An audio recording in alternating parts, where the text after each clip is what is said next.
एक और फिर से हमारे चैनल आधुनिक हिंदी में आप सभी का स्वागत है। जैसा कि हमने पिछली वीडियो में पढ़ा था, स्वर वर्ण किसे कहते हैं, स्वर वर्ण के कितने भेद होते हैं। आज हम जानेंगे व्यंजन वर्ण और व्यंजन वर्ण के प्रकार। तो व्यंजन वर्ण के कुल 3 भेद होते हैं। व्यंजन वर्ण के कुल 3 भेद होते हैं: स्पर्श व्यंजन, अंतस्थ व्यंजन और ऊष्म व्यंजन। तो स्पर्श व्यंजन, अब हम जानेंगे स्पर्श व्यंजन किसे कहते हैं।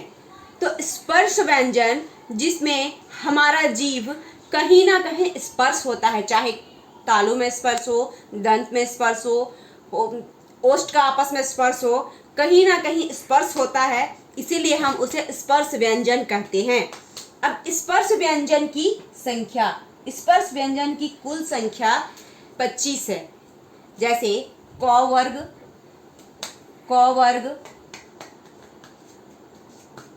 च वर्ग से लेके प वर्ग तक, क वर्ग च वर्ग से लेके प वर्ग तक इसकी कुल संख्या 25 है स्पर्श व्यंजन। क्योंकि ये इन व्यंजनों के उच्चारण में हमारा जीभ या फिर ओष्ठ का आपस में स्पर्श होता है, इसीलिए हम इसे स्पर्श व्यंजन कहते हैं।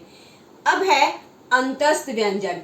अंतस्थ व्यंजन की संख्या कुल 4 है: य, र, ल और व। ये चारों अंतस्थ व्यंजन हैं।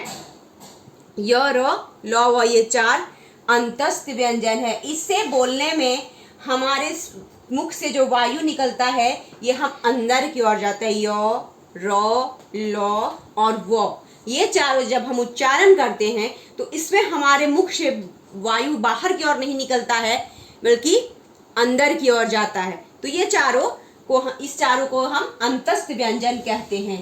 अब है ऊष्म व्यंजन। ऊष्म व्यंजन की संख्या भी 4 है: तालव्य श, मूर्धन्य श, दंत स और ह।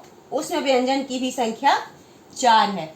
इसे ऊष्म व्यंजन हम कहते हैं क्योंकि इसको बोलते समय हमारे मुख से श्वास वायु गर्म होके बाहर निकलता है। इसीलिए इसका नाम ऊष्म व्यंजन पड़ा है। क्योंकि इसको जब बोलते हैं तो आप ध्यान दीजिएगा कि हमारे मुख से जब वायु निकलता है तो वो गर्म होके बाहर निकलता है, और ऊष्म का अर्थ भी गर्म होता है, इसीलिए इसे हम ऊष्म व्यंजन के नाम से जानते हैं। ये 4 ऊष्म व्यंजन हैं।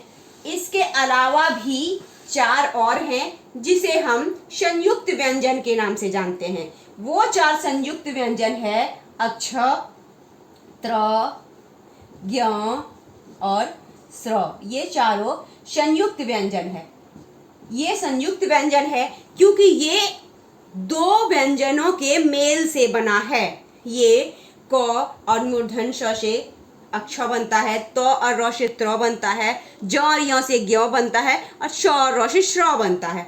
तो ये 2 वर्णों के मेल से बनता है, इसीलिए हम इसे संयुक्त व्यंजन कहते हैं। इसे ध्यान दीजिएगा दोस्त, इसे संयुक्त वर्ण नहीं संयुक्त व्यंजन कहते हैं क्योंकि इसमें 2 वर्णों का आपस में मेल होता है, 2 व्यंजन वर्णों का आपस में मेल होता है। और संयुक्त व्यंजन और संयुक्त वर्ण में अंतर है। संयुक्त व्यंजन और संयुक्त वर्ण में अंतर है। अब संयुक्त व्यंजन और संयुक्त वर्ण में क्या अंतर है, इसे हम अगले वीडियो में जानेंगे। तब तक के लिए नमस्कार।